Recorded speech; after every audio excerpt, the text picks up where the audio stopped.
Hello and welcome to today's webinar on personnel certification, everything you need to know. Today's webinar is going to address the topics that we get most questioned and also answer any kind of questions you have. So if you're on here because you want to learn about personnel certification, why you need personnel certification, and then how do you achieve this certification, then today is the right webinar for you. My name is Ted Stewart.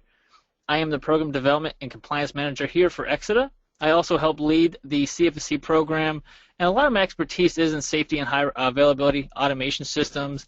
I worked for Harris Corporation and Lockheed Martin for manufacturing, and then that's where I also got my green belt in Six Sigma for process improvement, lean process improvement. And currently, one of my main tasks is to help make the CFSE program even better than it already is. Sure, we have been seen as the #1 functional safety and cybersecurity personnel program in the world, and we're going to continue to do that. And it's mainly because of you guys. A lot of our customers give us amazing feedback, and the more we hear from you, the more you feel we should improve, we're going to do so. Quick information about Exida before we get started, because we always have some new people on the line. We are a worldwide company. You'll see there's a little red dot probably somewhere in the world close to you. These dots are appearing more and more. Every year or so. Exida Japan is one of our newer locations. Now, if you see here, Exida is involved with the complete supply chain of functional safety in many industry sectors. It's anywhere from the original equipment manufacturers who require that product certification through to the end users that actually use the products. Okay, now Exida provides software tools, training, consulting, and procedures related to functional safety, security, reliability, and even cybersecurity as well. We do have a suite of services and products you'll see here in front of you, anywhere from consulting, which is your cybersecurity, control system security, also an end-user business for IEC 61511, ISO 26262, alarm management. We have many different software tools such as CyberFax, Excellentia, which is one of the favorites, probably one of the #1 tools in the world, the Safety Case, FMEDA, SIL-Alarm, and SIL-Stat. We have product certification, which is something that we've prided our work in. We have control system cybersecurity, network robustness, and of course you have your functional safety product certification, IEC 61508. We have training. We like to say we probably have a training somewhere in the world once a week. We have reference materials. Probably that's one of the things we also value in our company is everything that we know. We don't like to keep it a secret because we're here to help protect people, make their companies a safer place, and try and minimize as much as possible these catastrophes that are happening around the world. And that's something that we're going to touch about today. And also today's webinar, like you've already noticed, it's on professional certification. We have the CFSE program, CFSP program for functional safety, and then we also have cybersecurity, which is CACE and CACS. And this isn't just going to be about certification. This will be about certificates as well, so that you can kind of understand the differences between the two, so that you can find what program is best for you, because sure, there's a lot of programs out there.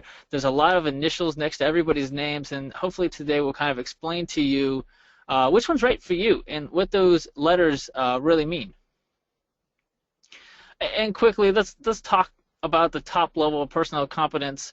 And before I get too further in, I'd love for you guys to exercise that question bar. When you do have questions, feel free to start writing in there. And if I don't answer it right away, just know that I will answer your question at the end of today's presentation. So when a product is being developed and it needs to be certified to, let's just say, to meet a certain SIL rating, who do you know that's performing that work at that manufacturing site? Are they competent? How do you know that they're competent? And then really, what do all those letters after their name mean? We have CFSE, CFSP, FSN, FS Expert, ISA 84 Expert, FSC, we have FSP, CAC. So, like I said, there's so many different initials. It can be very confusing. And so that's what we're going to be talking about today, and hopefully I can clear everything up. So why become certified? I kind of like to say, it's more because you care. It's because you're looking to make a difference. You're actually one of those people that care about what you do. And I call it confidence, awareness, reliability, and of course the education behind that. And as an engineer responsible for critical industrial processes or even cybersecurity threats, you face a variety of challenges. It could be coping with new and challenging standards, increased pressures for process uptime and plant safety. There could be a growing list of responsibilities, and of course, your decreased availability of support personnel. Now, this makes it difficult basically to develop, maintain, and document that expertise needed to excel at your job. The companies that you work for are now being driven to run leaner operations, as you've probably already seen. They want you to optimize performance. And how do you do all this when there's a huge decrease in oil prices? Sure, it's kind of stabling, but there's a lot of changes that are happening out there, but yet your management are always asking for more, right? So what can you do to prove, even for your job security and things like that? Well, company awareness is probably at its peak so far. More and more people are looking at ways to improve, reduce costs, and save the company money. And the best way to prevent it is to keep accidents from happening. I mean, you look here in front of you, company awareness can help reduce the risk for catastrophes, safety-related accidents such as you see in front of you, the explosion at Texas City. It killed 15 people while injuring more than, 180 people. In the fire at the Buncefield oil depot, I mean, that was $1.6 billion US dollars of a loss. What better way to save money than to keep that from happening? Also, having people trained in cybersecurity will help prevent serious attacks like Stuxnet. Everybody knows about that. That even targeted PLCs. And consequently, it is more important than ever to have personnel that are competent in safety system design, be part of the process for engineering and deploying safety equipment. Having trained, competent people is a requirement for compliance with the international safety standards such as IEC 61508, 61511, same with ISA 84, ISO 26262. I mean, the list goes on. Even IEC 62443.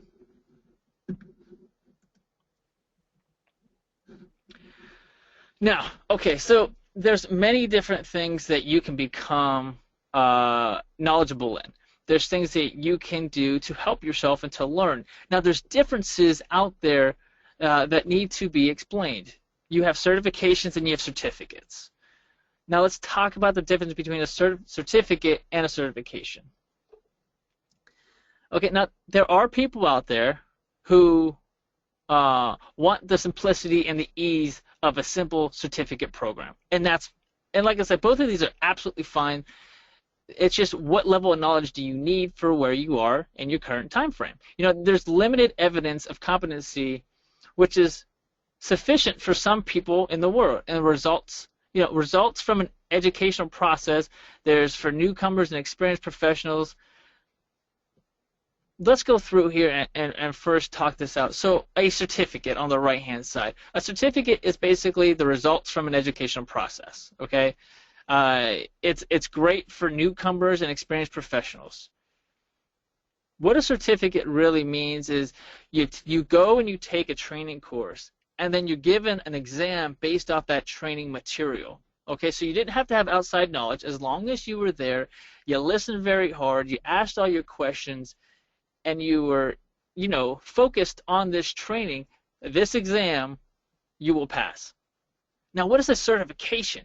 The certification is something different. A certification is where you now become looked upon as that master. You're now looked upon as somebody that can start mentoring people, that is an expert in that realm, in that field. It's something where you do not need a training. Sure, trainings help because it helps like a refresher course. It helps gain that knowledge. So there's many, 4-day, 3-day, 2-day courses out there as refreshers, as trainings to help you get that knowledge back.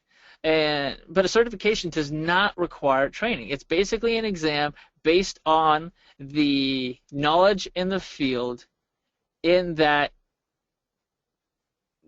certification. So whether you want an exam in machine safety, and hardware safeties, software safety, automotive, there is a certification for you that the questions are based off that and based off the generic information from IEC 61511. Okay, so there's different programs out there, and I see some questions coming in. If you don't mind, I will answer those at the end, and I promise I will do that.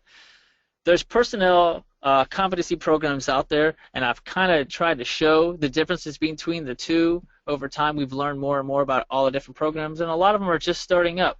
And you'll see that there's at the bottom there is certifications, which is the CFSE program, and then there's also a lot of certificate programs. And like I said, they are all great.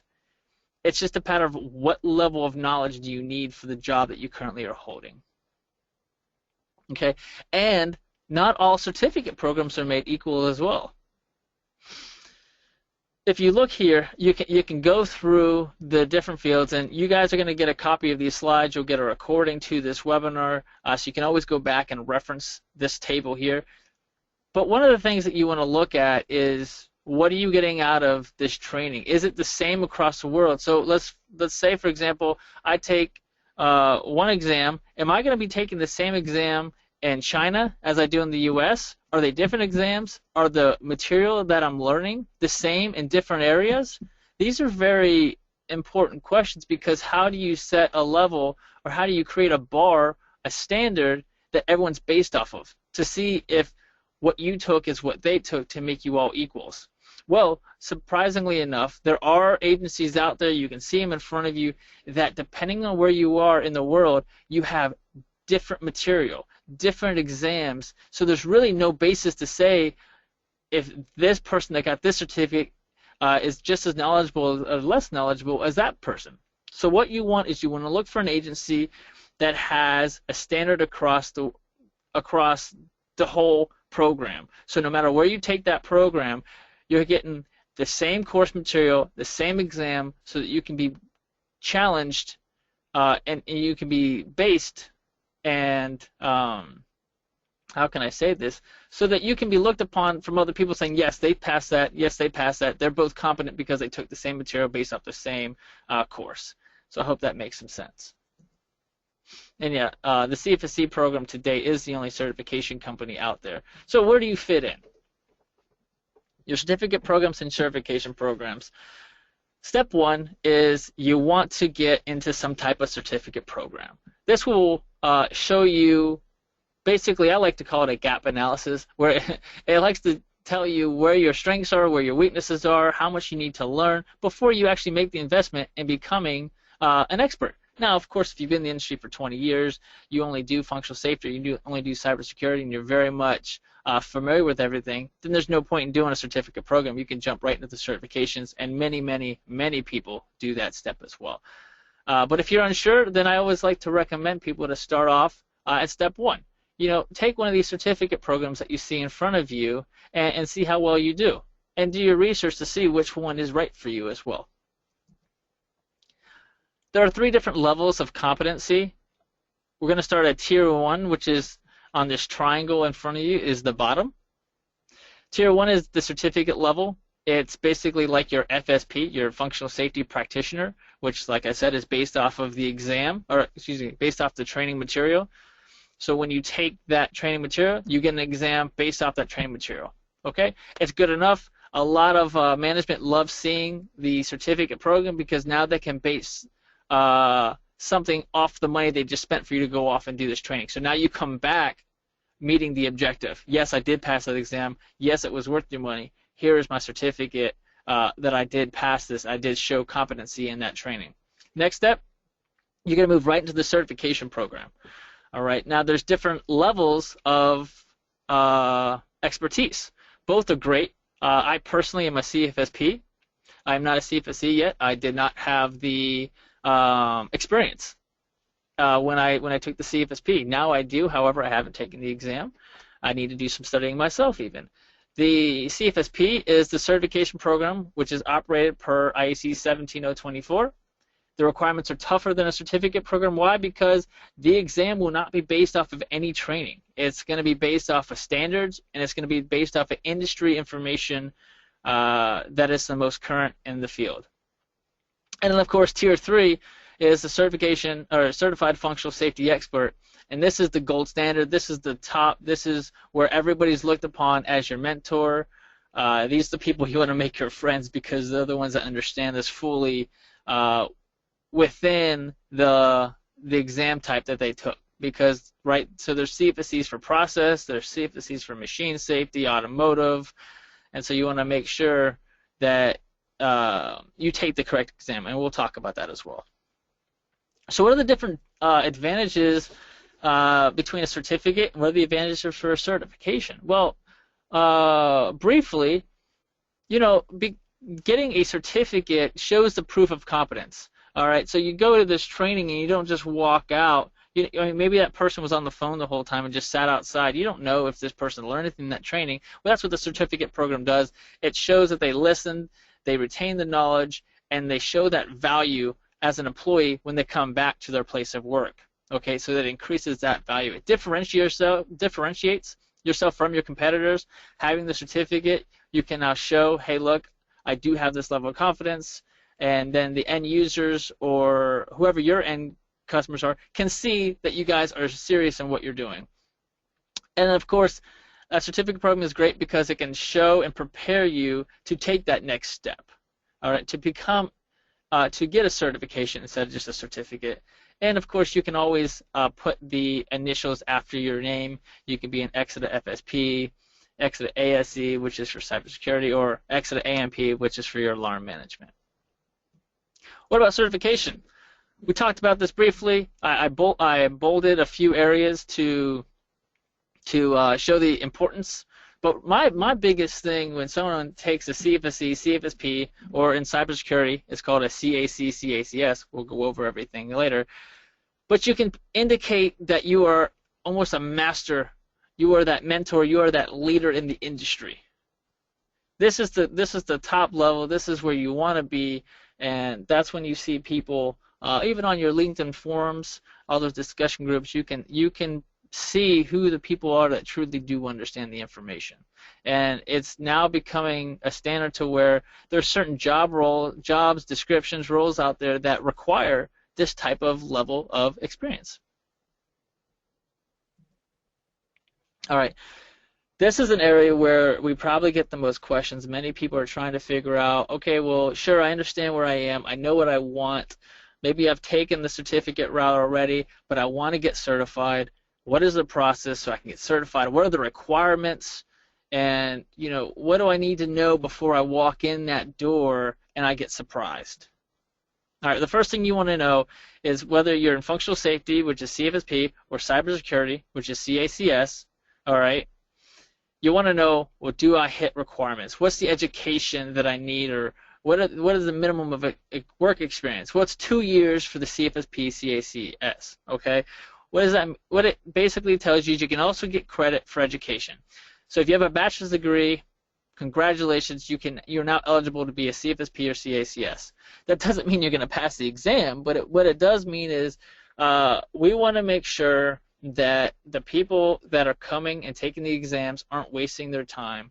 But we feel that just because you're just fresh out of college doesn't mean you can't qualify if you've been working in this industry, say, while you're at college or as an intern working at certain companies. You still have the ability to be a certified person. And if you have any questions on whether your experience will count or not, because you don't have to have a degree to become a CFSP or CACS, you simply just have to have that working experience to get credit for those 2 years.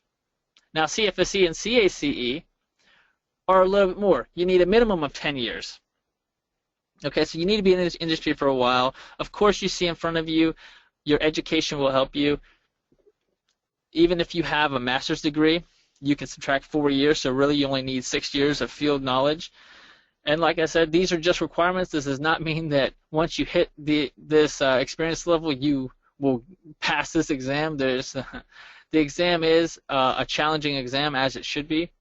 If we're going to call you a master, yeah, we hope you have the knowledge to become one. And so that's why this exam is hard. You'll hear all kinds of different stories on the technical questions. You'll hear everything about the pass rate. I believe the CFSE is actually increasing because we've actually kept some people from taking this exam because they just walk in just trying to figure out what this even is, and that's why we have these webinars so that people can understand the level of expertise needed to take this exam. But we'd say the CFSE is in the 60s, 60 to 70% pass. The CFSP is more 70, 80. So much more people have passed the CFSP, but still there's a lot of people out there that do not pass, and that's okay.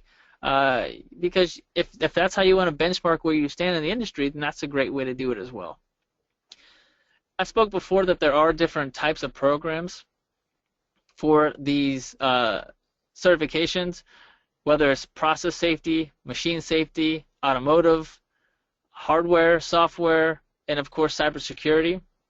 And you can see what CAC and CACS abbreviate to. It's your Certified Automation Cybersecurity Expert and your Specialist.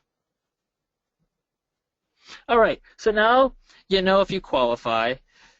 You figured out what type of exam will best suit you. So what's next? Now you want to get the application. You can go to this website here. You can also, if you're in cybersecurity, it's basically the same address as exida.cace.com. However, you can get to that site from the site here in front of you.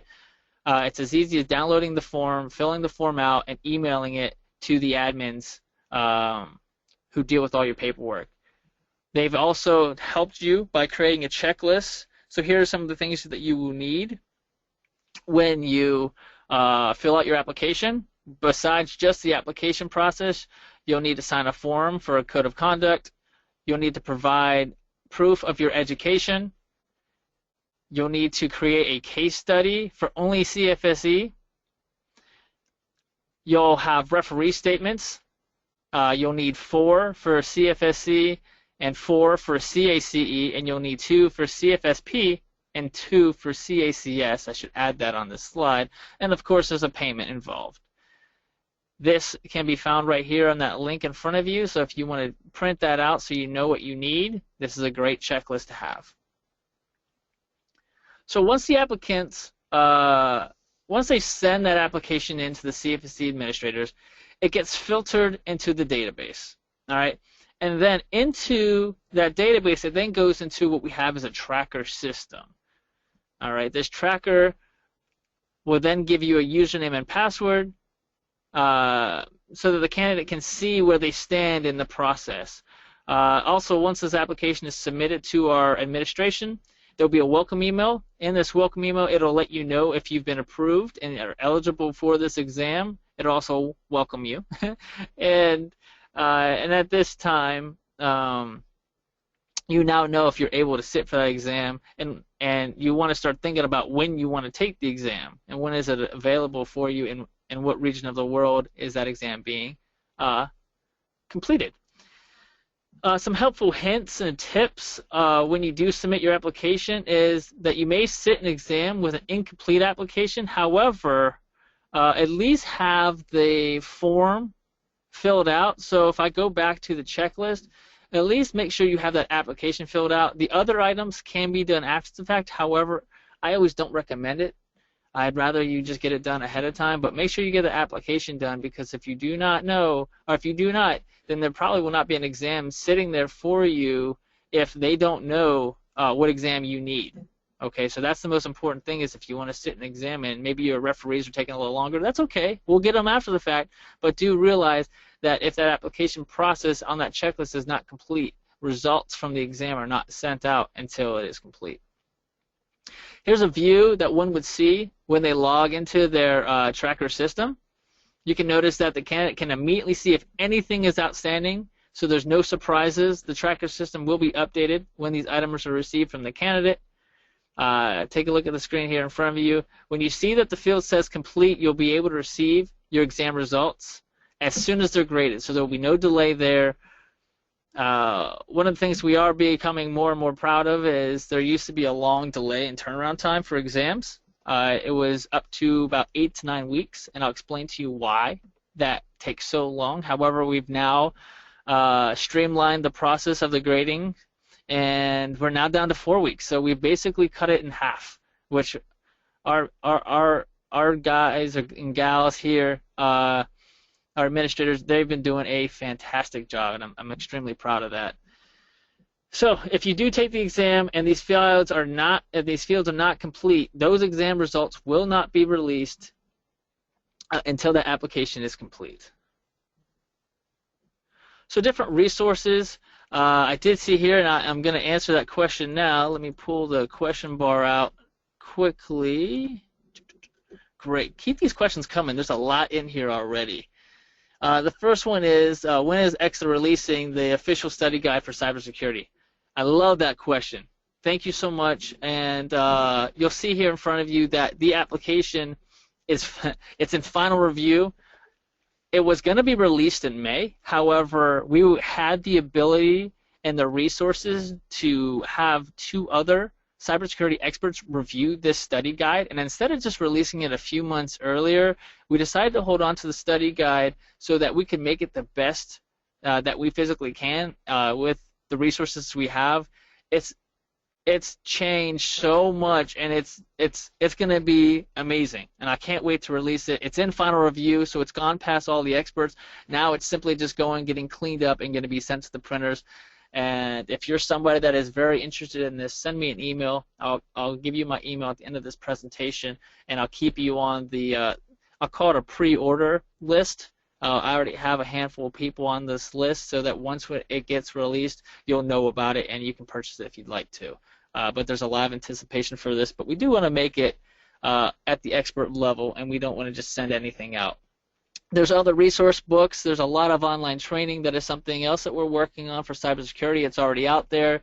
And for IEC 61511, we are in the middle of creating modules for you so that if your travel budgets have been cut, we're going to help you by creating these modules so you can take sections of IEC 61511 at your leisure by just getting different modules. So we're very excited about that. We did speak about the different exam types. You can see here the different standards needed when you want to take that exam. Some people will take a machinery exam thinking it's just going to be machinery questions. You still need to know the basics. You need to know the umbrella standard, which is IEC 61508. The more you know ahead of time, the better you do on that exam, and I want to create less surprises for people, okay? And this is one of the things that will help dictate that pass and that fail score for you, because you need to be careful. You need to pick the right exam that's based for you. For me, it was process. I like that general overview. I love reading 61508 and 61511 and getting a top-level approach, but really diving into those standards. That's what fit me best. I'm not so much on the software side. I like hardware, but software is not something I went to school for. Circuit boards and things of that nature are more foreign to me.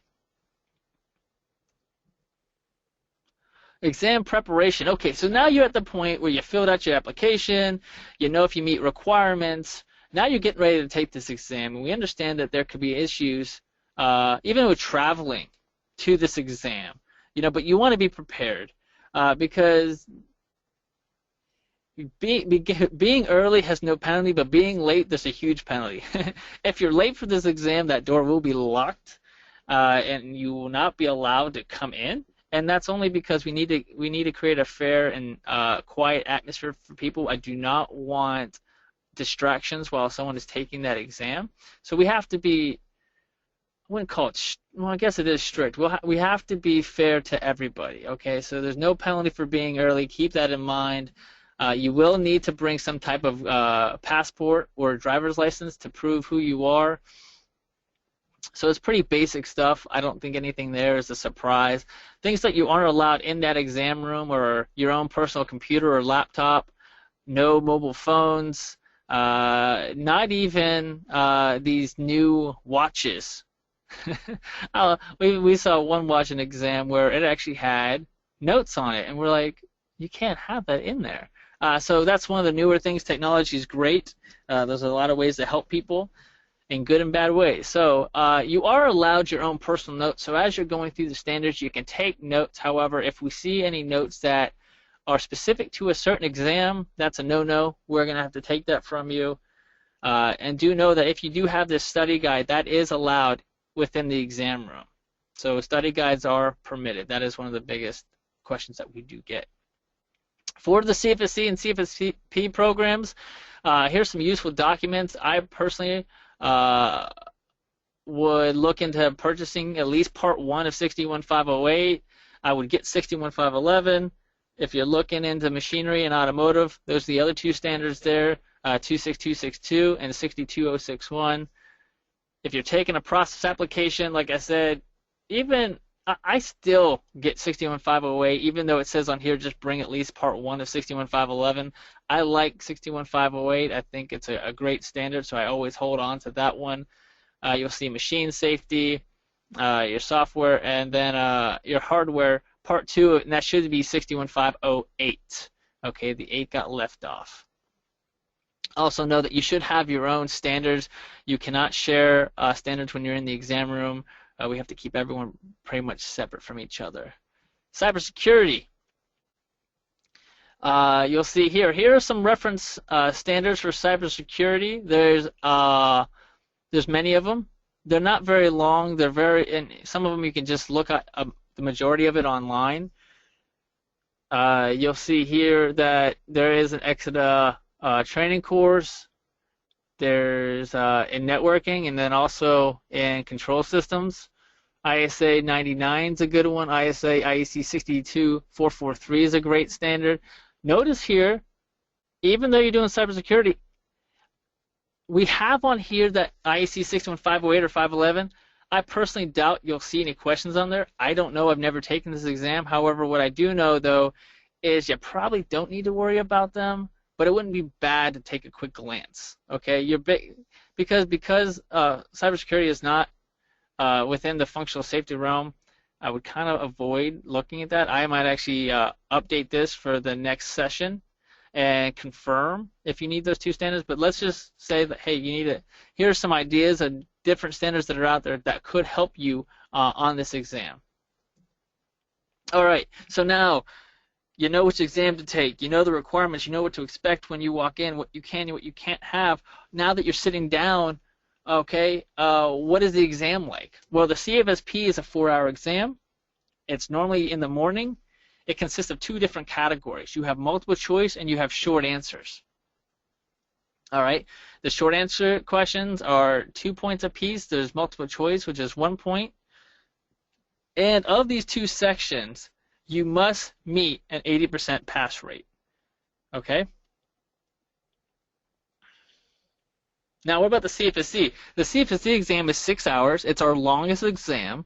You have that 4 hours in the morning, just like the CFSP, which is just short answer. And the format's a little different, where you do short answer in the morning, and you also have to do a case study in the morning.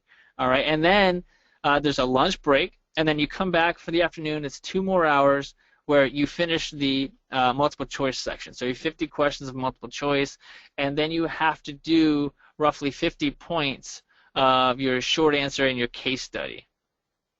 What do I mean by that? Basically, you can choose questions that you want to answer to make it fair, but you do need to make sure that in order to pass the exam, the candidate's going to have to score at least 60% in multiple choice and at least 70% in the short answer and case study with a total passing score of 80. Now, you might say, well, how does that work? It basically, just so that you know, we can ask more questions later, if you get a 50% on multiple choice, you will not pass that examination. On each section, there's a minimum. Okay, so you must know at least 60%, and you must know at least 70% of the short answer and case study. All right. Now, why is that? Well, it's solely because when you're at this level and you're a CFSC, we need to make sure that you understand the questions. Sure, you might be an amazing test taker. You might be able to look at the different options and cancel out 3 of the 5 multiple choice selections right off the bat because you just have that ability. Whether you know the right answer or not, you have that knowledge to, deselect a bunch of these. It makes the exam a lot easier. So we need to see that you can actually answer your own questions where we don't give you choices. That's why the short answer in the case study is so important, is because we want to see that experience. We want to see you write out a problem. We want to see you write why that's a 1 out of 2 system. And, is this redundancy? Is this in parallel? Is this in series? We need to see that you have that knowledge, that you can't just kind of circle and guess. So that is the reason behind that. Now let's go into the cybersecurity. It's a different format because it's not functional safety. It's different content. So really, the CACS is a 4-hour exam. It's 60 questions, and the minimum score is a 48. What is that? That's an 80% pass rate. Now the CACE is also a 4-hour exam. Okay, like I said, the CFSE was the longest exam. The CAC in cybersecurity is still 4 hours because it's only multiple choice. It's 100 questions. You need 80 of them to pass. However, there is no afternoon session. Here's a typical day if you were curious, because now that you know the exam, you know what to expect. Now you need to figure out travel and when to be there. The exam starts at 9. If it's a CFSE, it ends at 4. So you still have that ability to fly out in the evenings. That's what we wanted to do. However, if you see here, we recommend get to that room at like 8:15, 8 o'clock, 8:30 pushing it, because you want to get there with plenty of time, because the last thing you need to do is to rush, have your nerves all up, and not think clearly when you're taking this exam. Like I said, there's no penalty for being early. I have to stress that enough. So at the very latest, I recommend you getting there at 8:30. Now, my disclaimer is there are some locations that will change the time. However, 99% of the time, this is what you will see when you want to take the exam. This is the time. Grading process. Remember when I told you that the grading process could take up to 8 weeks? There's a reason behind that, because keeping a certification is very challenging. It's very time-consuming on our side as well. Now, what happens is you take this exam, the proctor will package the exam, and they mail these papers to the corporate office. Your exams now can be graded. It gets graded by 2 different graders, okay? Those graders are separate, the individual. They don't know your name. They don't know anything, and these graders can be in different parts of the world, okay? So what happens is these graders, they get assigned, right? So the first grader gets assigned. The exam gets scanned, it gets sent to them, and now the grader has your exam. They grade it, they comment, they make sure everything is correct, then they send the exam back to corporate office. Now that corporate office has it, they then assign a second grader. That second grader then reviews that exam and looks for discrepancies from the first person who graded the exam, okay? This exam, or this grader also cannot be the person that trained.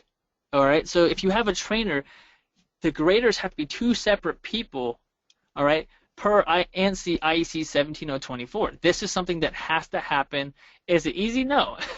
But we had to create this system per the accreditation that per the accreditation that the CFSE program is going for, and we have to feed those requirements.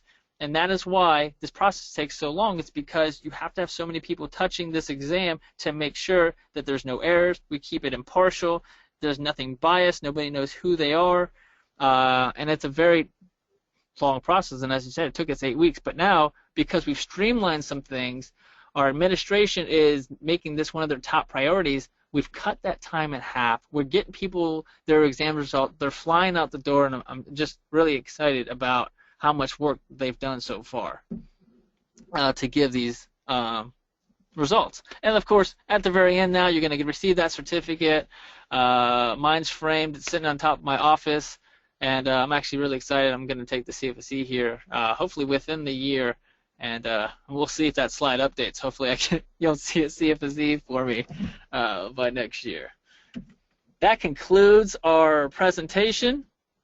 I have some questions here, so why don't I get to those, okay? The first one I did answer, it was in regards to the study guide, CACE, CACS, so I hope that answered your question. All right, let's see here. All right, the next question is, unless exida pushes that the safety-related documents on projects be stamped by a CFSE or CFSP, a person, how do you envision the client operating or engineering companies make it a must requirement that personnel working on the project must be certified? Well, to answer that question, exida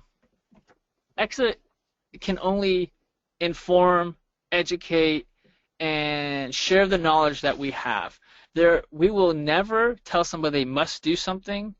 We can only share with people what's in their best interest and what we believe is right. It's up to that customer or that company to make it a must.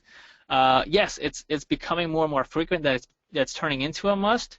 However, if you're somebody that's trying to get your company more involved in safety, there's many articles, many publications, many books that we can help point to that can justify your case to get it to go that route. However, we cannot legally do anything to push that, and we won't because we feel everyone has their own company, they're building their own company, and unfortunately most things become a must when something bad happens. A lot of companies are very reactive, not proactive. However, to each their own, and that's why we hold these webinars, is because we see so much value in informing people, whether or not you're even our client or we have any financial gain from you being on this. We don't care. We just want people to be safe and to know the information. Good question. Thank you. All right. The next one is we have people looking to hold courses to certify CFSP individuals. There are some opportunities there. I have your email address, and I will reach out to you. No problem. I can give you the guidelines and the details behind that. All right, next question. Do you conduct these certificate programs and training programs in India? My short answer is yes. My longer answer is I'm not sure where they're scheduled currently. If you go to exida.com, you can see what the current trainings are. If you would like one held in India, please let us know, and we can work out details. We do have individuals that can give that training. So if you don't mind, you see my email address in front of you, please send me an email, and I will personally make sure to get you all the information about that. But thank you. I love seeing interest there. India is a very growing industry for functional safety. I see more and more requests from there every day. Next question. On the PE exam, loose sheets are not allowed. The sheets need to be in a binder or filed. Is the same requirement for a CFSE or CFSP? PE exams have specific calculators specified. exida specifies the calculator model to be carried into the exam room. Basically, for the loose sheet of papers, there's currently nothing in place that says you can't bring your specific notes on a loose sheet of paper. We did base, the CFSE program was based off of a PE license because we felt that that was a very good framework to work from. However, we do not specify if it needs to be in a binder or not. So at this moment in time, yes, you are allowed to bring in a loose sheet of paper as long as that piece of paper does not have exam content on it. It's just your personal notes. As far as the calculator, it just can't be programmable. So just your basically 99-cent calculator. If you want to be safe, it can add, it can multiply, it can divide. That's really all you need to know or have when you take this exam. Sure, if you want for maybe a couple technical equations, but just your basic calculator, nothing that's like a TI calculator. I would say that's not. And if you have one that you're not sure of, please just email our administration, and they'll let you know right away. Are there any negative markings in these exams? Well, you can get the exams incorrect. And if you want to think if there's any negative markings in these exams, No, I would say no. It's really just based off of the questions that you answer. So multiple choice, you have to answer all the multiple choice. However, if you're taking like a CFSP or CFSE, where you can select in your short answer in your case study, then just make sure the only negative marking I could think of is if you don't answer enough questions for your minimum amount of points that you need. So just make sure you answer all your questions and select and let them know which ones you answered, which ones you don't. If you answer more questions than you need, all questions will be graded. However, if you answer the questions that you weren't sure about, that marking will still count. So if you needed only 14 points, you answer 18 points, you're going to get graded on all 18 points, and it will get factored in. However, if there was one question that was 4 points that you really didn't know exactly the answer, don't try and just answer just because you think you know the answer. I would just omit it and only answer the amount of points that you need when you're in that section. All right, will it add more value to being already a TUV FSN to take the CFSP since I still fall short of the experience required for CFSE? Yes. And the reason why I say yes is because a TUV FSN, I pause because it depends where you are in the world. There are some fantastic certificate TUV FSN courses out there. Some of this training is excellent. I really, really enjoy it. However, I've also seen trainings from a TUV FSN kind of realm from a different organization that it was just thrown together, didn't really make sense, the content wasn't there, but they had the same title.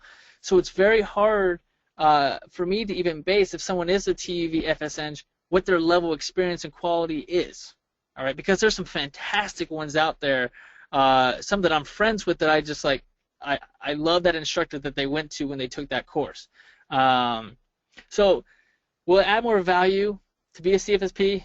My answer is yes, because if somebody understands what that CFSP title means, it's a night and day difference. Okay, so yes, I definitely believe. And if you don't have the experience for the CFSE just yet, that's okay. I believe taking that next step, getting over the next hurdle, will definitely help you, especially now that we're starting to see people require these titles for certain positions. And it also depends on what level experience do you really want. You know, do you want to become looked at as a master, as an educator, as a mentor, or do you really just want to get enough knowledge to complete your job and do it well? So you have to ask yourself that question. And you know, these things that I speak about today are opinionated because I don't know where you stand and I don't know what level you're trying to achieve. So I can only give you the best knowledge that I have with the questions you give me. How do you keep your certification? What is required for recertification? Awesome question. I didn't even touch on that. Certification expires every 3 years, and all that's required from you on the certification is that you refill out your application form, and there's a fee associated with it, but we need to see continuing education. All right, so in this recertification form, basically you just have to state that you have continuing education, you're still working in the field, because once you fall out of that field, you can't get recertified. So if you're a functional safety expert, and then next year oil goes away, and now all of a sudden you try and be an actor, big extreme. You can't just recertify yourself saying that you're a functional safety expert or professional because you did fall outside that realm and you can't show competency that you're in there. We don't want people that aren't practicing day in, day out to become these professionals and these experts. Don't want to be mean, but we need to keep this program prestige, keep it elite, and keep it to being one of the best ones out there in the world. But very good question, and I did not touch on that. Thank you. All right. Do my referee statements need to come from a CFSE or CFSP? Another great question. No, these referees do not need to be a CFSE or CFSP. They don't even have to have any special qualification. These referees need to be someone that will sign their name stating that they recommend you as a possible expert or professional in functional safety or cybersecurity. One thing that you need to know is that they cannot be family related. So you can't ask a brother, a sister, an aunt, an uncle to sign off that you are to become a professional or an expert. All right. How long do I have to get my application documents all completed? Well, if you start the process, you turn it in, there's no timeline until you take that exam. Once you take that exam, the candidate has 90 days to complete the rest of their application process, or their process or the application gets terminated. All right, we have to remove those documents from our system if it's not done within 90 days. Oh, that was the next question.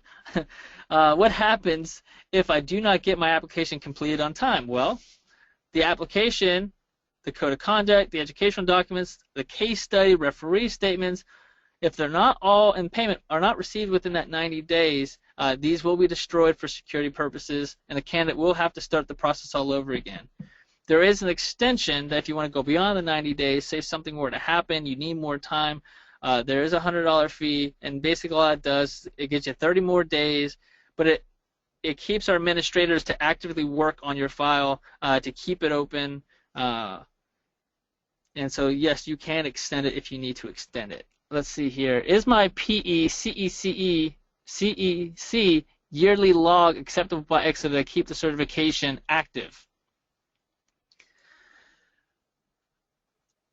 I personally need to know what CEC means. However, it sounds like if your PE license is still active, you're showing your logs, and it's in regards to safety, then I would say yes, that's enough proof to keep your CFSE or CFSP. Continuing education credits, thank you. Yeah, if those credits deal with safety or anything in that area, then yes, that would be good enough. Good question. After getting my application complete within the time frame, should I take the exam? You basically want to make sure that what I would personally do is I would fill out my application, I would complete it right away. Then I would look for when I want to take the exam. And the reason why I say I would just figure it out and complete it is because once you have your exam completed, you've paid for it, you don't ever lose it. It's locked in the system, it's good to go, and there's no expiration on a completed application. Now whenever I take the exam, it's up to me. However, if I take the exam, now all of a sudden I have a timeline. Now I have to get it done in 90 days, and that's when procrastinators get in trouble. So I personally tell you, get the application, get the checklist, fill it out, complete it all, then let's look for an exam and let's take the exam. All right, or let's prepare for the exam. Let's take a training course. And then maybe a month later, let's take the exam, but let's get the application finished first. That way you don't have any time frame and you don't lose any of the information that you filled out. And that 90-day, I see here, please explain the 90 days again. Sure, that's no problem. The 90 days start once you take the exam. So if you go and you sit the exam and you take it, that starts the clock. Okay, then you have 90 days after you take that exam to complete your application. So I hope that helps. All right, one of my referee is taking too long to submit my referee statements. Can I replace them with a different referee? Oh, I never thought about that. But yeah, absolutely. If you have somebody that you've given it to and it's kind of in their queue, because we know everybody's extremely busy, we understand that people do get busy even with traveling. They might not have access to their emails, and you can absolutely replace it without a problem. Just send it to a fifth person or a third person, depending on the exam you're taking. Have them fill it out, and once we receive 4 or 2, whatever the requirement is, then you're good to go, and we can check that box. How much studying is involved before the exam? Well, the CFSE recommends at least you at least study, and it does depend on the person, depending on your level of experience.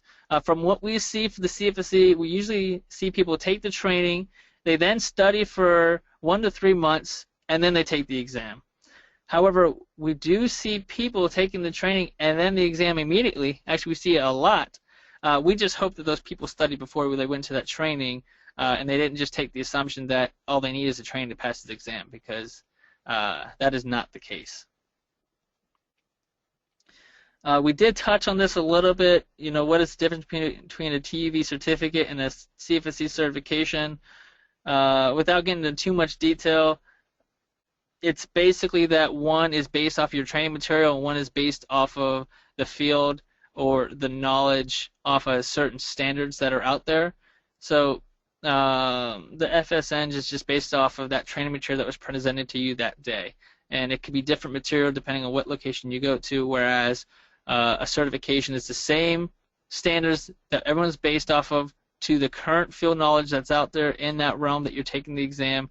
That exam is a random exam, so every time you take the CFSE, it pulls from a database of questions. So you will not get the same exam twice. But why? Because you're looked upon as a mentor, a leader, an expert, and we don't want you having the same exam so you can learn the questions that are on that exam. They're constantly updated. We have an advisory board that helps generate questions for us, and it's a very, very, very tedious process that we take very serious. Let's see here. All right, exida should look more into selling the classroom material. For instance, my company does not pay anything for the training, so all the training I take comes out of my own pocket. Yeah, the one thing that you want the actual training slides. I don't have that answer for you. I see where you're coming from. You would just like the slides. I'd have to look into that because you get the slides if you take the training, obviously, but there's so much value in having an instructor, so much value in even an online module that you don't get by just having the slides. I can see if you have a budget, and I understand that, I respect that, and that could be very hard, but keep asking the questions because that always triggers different ideas and thoughts that we could do to help people that don't have the budget and are keeping them from getting jobs that they should have or even the knowledge that they need. So I do understand that. I respect that question, and I will do what I can to keep talking about it internally. Do you have an automotive specialty? Yeah, if you saw on the slide, you can take the automotive exam or any other specialty exam at any location. If you have more questions or need material to study for, let us know, but automotive is one that is ramping up. And how do I get an exam at my company? Well, we normally require, if you want to hold your own, so forget the individual asked about India, if you want to hold your own exam, you need at least 6 candidates at that location, all right? And you need one person that's like an HR person that does not have any knowledge of functional safety or whatever the exam is being held in, automotive, cybersecurity, because we need someone to proctor that exam. And we can work out the details with you, send us your information, and we can work on that. So if you don't see it an exam location, if you can find 6 people that want to take the exam, we can tend to work with you and go through the process there of setting that up. 2 more questions. I see more coming in, but let's get moving because I'm almost at my 11 o'clock mark. So these will be my last 2 questions. Please send more questions, and I can answer them offline, though. My exam has been canceled or postponed. How can I make sure I get my exam taken in a timely manner? Well, the first thing you can do is you can come directly to the CFSE office to take the exam. That office is located in Sellersville, Pennsylvania. So if you need to take it, and we understand things do happen where they get postponed or canceled, know that you're always welcome here at the corporate office in Pennsylvania. It's just northwest of Philadelphia. It's a very easy location to get to. So if you have an immediate need and you need to take it, let the administration know they can work something out with you Monday through Friday, 8 to 5. We'll find a way. We're very flexible because we don't want to keep you from being one of our experts out in the field. What standard is the exam based off of? Now, this question's very good. This will change later. However, first, because everyone knows that there's 61511, there's a new standard coming out, a revised one. Some people say it's already released, but in reality, it's not released. Part 1 of 61511 has been sent out, but there's rumor that it is already going to be modified and changed. Those that have purchased the standard will most likely get a new copy of it. I don't exactly know what they're changing within 61511. What I do know is that the questions right now for the exams are still based off the old standard. I believe that was a 2003 standard or 2004, somewhere around in there. There have been no updates to these questions yet until we get more information.